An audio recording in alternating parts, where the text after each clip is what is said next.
Verkefni 2 í H-hlutanum á blaðsíðu H8. Það fara í Slide Master. Það eru hérna í View og veljum Slide Master. Og við ætlum að byrja á að breyta leturgerðin í Calibri letur og það gerum við hér í Fonts.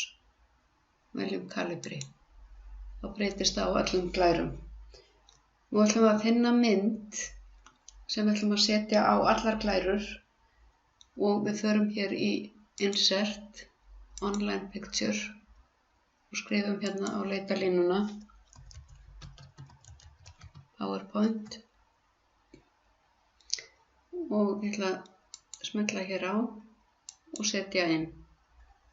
Ég þarf að minnka þessa mynd töluvert. Svona. Og ég ætla að setja hana í horn á allar glærur nema á fyrstu glæruna. Ég dreg hana hingað upp. Láta hana nema hér við.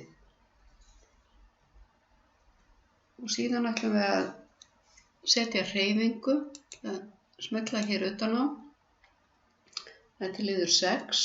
Ég er búin að fara í lið 5 og 4. Og við ætlum að smella utan á textaramman og fara í Animations og velja App hér og Start on Click. Þá kemur ein og ein lína inn. Sjáu hérna hvernig númerin breytast.